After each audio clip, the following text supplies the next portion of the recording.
as far as how they both did their Just thing? want them both to be productive, and we know that, Derek's going to have to get his touches, and, Tajay can clearly help us as well, so, whether it's too little, too much, I sat in here before, Derek rushed for 2,000 yards, and he was getting it too many times. I don't know what to tell you. With Tajay, how do you like the way? Because it seemed like he was. You guys are chuckling. You're the ones that asked the questions. With Spears, it seemed like he was running through a lot of the tackles. Hey, we're going to block for him one day, I promise you, and he's going to gain 30, 40, 50 yards. I'm not sure, but every time you think he's going to get tackled, he bursts through for another 5 or 6 yards. And so, again, he got good vision, good balance, good play strength, well executed call there. Justin helped Timmy out there in overtime that first drive. He said, hey, I want this play. I think we got him set up for it. Heard Justin talking to Timmy. Timmy led off the drive. We got a good seal block. Dre got around and, got us, some great yardage there to get us across the 50 and eventually kick that field goal. So they both are going to help us, and we got to make sure that we're continuing to get both of those guys the ball. Defensively, where are you at coverage-wise? You give up 300 yards passing, but they're also 2 for 14 on third down. Those two things don't. It's going to be better on first and second down, Corey. It just got to, we had the one, over our head, and empty. Had a seam ball on cover 3, which, if it's cover 3 and it's 2-by-2, we have to know, just take away the seam, and if they hit us with something else, then they hit us with something else. But we got to make sure that that's taken care of. They had another seam to a big, long tight end with, 3 missed tackles. We only had 8 missed tackles. 3 of them were on one play. It just continues to be defensively just a small handful of plays that if you could have back could be really cool. When we get down there, they're going fast. Somebody makes a check. Somebody, whether they should or shouldn't, not everybody gets it.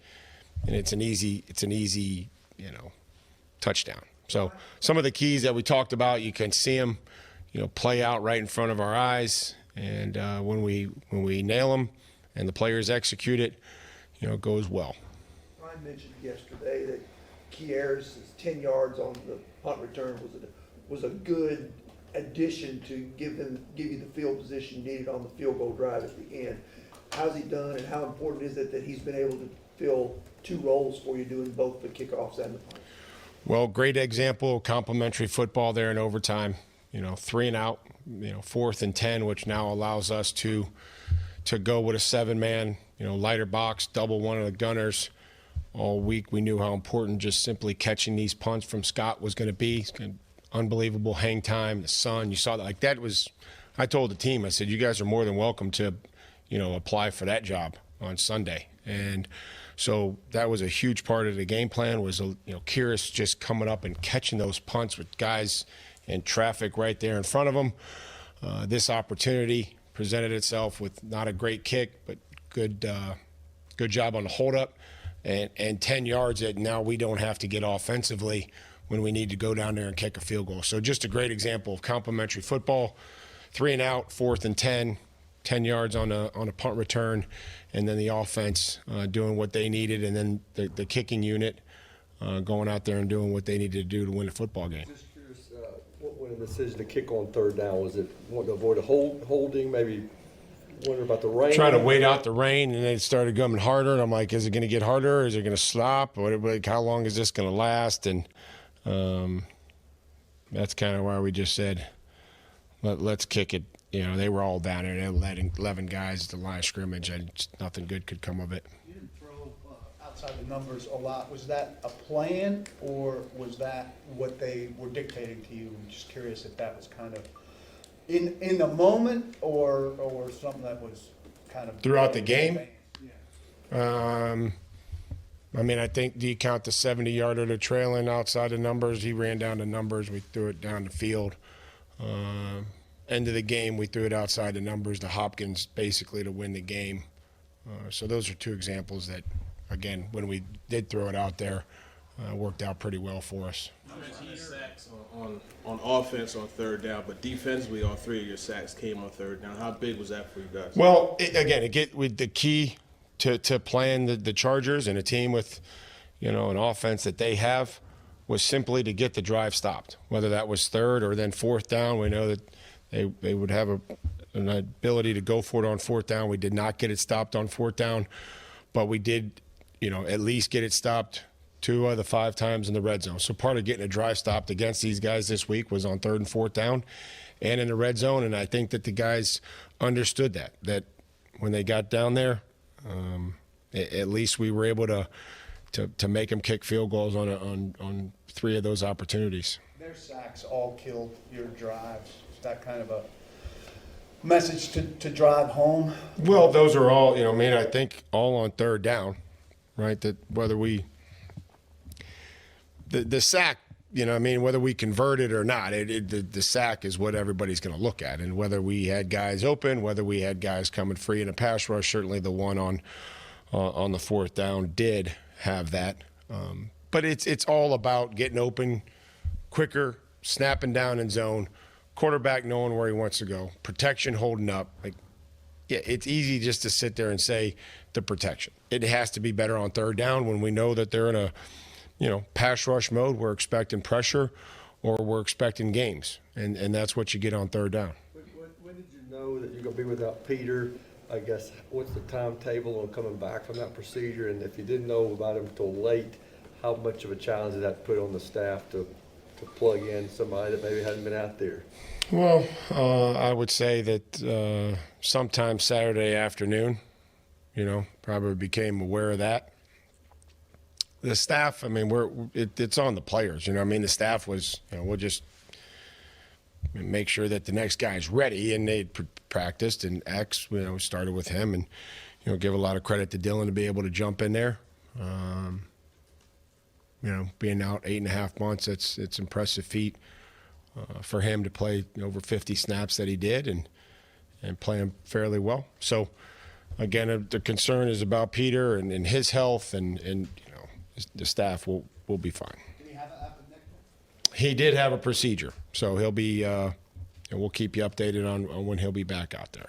Mike, it seems like when Dylan came in, the offense protection was better. He ran the ball a little bit better. Obviously, scored points after that. Was that coincidence? Did he make a huge difference up front? Well, he had some good blocks. I just, I probably overlooked his first play in there, but if talking to Haas, said he drove his guys 6 or 7 yards whenever it was his first play in there. So I didn't have a chance to go back and look at it after meeting with the coaches. Just so I'll take his word for it until I go back and watch the tape. But again, it wasn't without mistake. But I think there was probably more good plays than bad plays. How do you evaluate your punting yesterday? The 60-yarders with the 4 or 5 hang time. Just, obviously they got some returns out of that. You got some risk in that. Is that what you're looking for? We'll see if we can get them 60 outside the numbers, with a little bit more hang time. But we got it. Either we're gonna bang them, and we're gonna cover them. We're gonna get guys we should have guys that go down there and find a football. 44-yard net average against a really good returner. Yeah, I'm not sure what you're working here. Because obviously you have the risk of the return. There wasn't a lot of space after some. Yeah, no, we had a risk of kicking off down there in New Orleans too, and then Hooker made a play and caused a fumble. So I don't know. I think Stoney backed up. I think maybe we can move the ball over a little bit. We got to cover as best as we can. We've been through this. We're going to have to cover more ground, cover longer than you think. It's a race to 50 yards. And yeah, there's a risk in anything that you do, but we should be able to cover those kicks, especially when we get single pressed. Ryan's 2 longest passes in New Orleans and air yards both intercepted. Then yesterday comes back to airing it out a little bit, finds Traylon, finds Chris. How important is it for a quarterback to have confidence to go back to things like that? Well, yeah, you're going to have to throw the ball down the field. You're going to have to be able to create some X plays and not have to churn them out. So we'll have to continue to throw them and trust our receivers to get separation, and if not, go up and make go up and make a play on the ball and give them an opportunity. So that those are two huge plays. I mean, I don't think Traylon's had a bigger play for us. I mean, I'm sure he has, but where the situation was in the game, needing a spark, needing a huge play to come back and answer. What do you think about the guys you filled in the secondary, like Trey and Mike, and how they do? Yeah, I mean, I thought Trey competed. I thought he battled. I think he had the one early third down. They kind of, went down there, bodied him up, pushed him off, whatever you want to call it, but remained competitive. They challenged him down the field. He had some PBUs. He competed. So, I had the DPI where they, big balled him, jumped up and, big boyed him. But he competed, had no issues with his competitiveness, and he actually, had some PBUs down the field when they did challenge him. Mike was good. Mike was solid. Would like to see him come out with that interception and go and make it a play.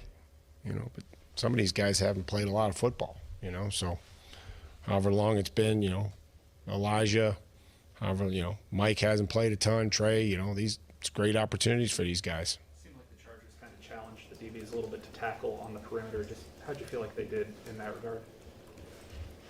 I mean, they had a 15-yard gain and an average 2 yards a carry. We got to stop the pass a little better. Mike, I know it's just Monday, but are you hoping to have Fulton and Hooker back this week? We'll see where they are, heading into Wednesday. I would say hopeful at this point in time, but just being Monday, Monty's got to pass through the protocol, and then we'll see where Christian's at. With the Monty, and with you've got the guardian caps that you've said statistical data shows that they work. Is it time to explore using something like that in games for some guys who've had issues, if it can protect them more? I'm all for exploring whatever is best for the player and their health and safety now and in the long term. That's what I'm for. How's Caleb Farley been? He's back in the mix. How's it? Yeah, an unbelievable attitude, demeanor.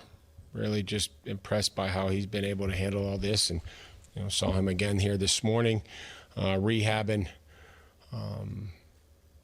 Been through a lot, and but by all accounts, he's doing well. He's working hard to get back, and obviously dealing with everything that he's having to deal with outside of football and his own personal health. So appreciate you asking about him.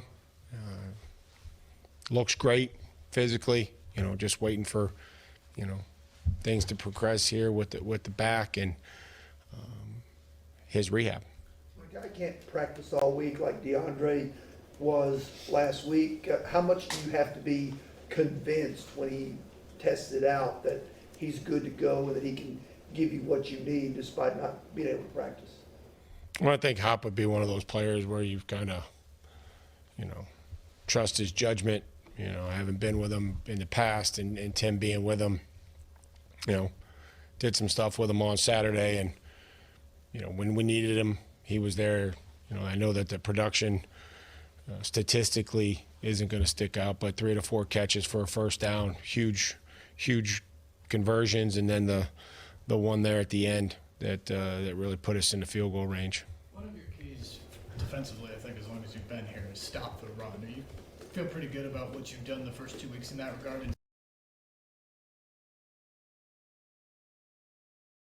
specifically yesterday, it seemed like you got a lot of help from like Roger McCreary coming up and KB coming up. Is that? Yeah, well, KB had, he had one of his better tackling games. Was really had a huge stop there on third down, and some of the coverages that you play dictate that, the nickel or somebody has to trigger in there from off of the slot, whether you're in split safety defense. So those guys were willing, did trigger.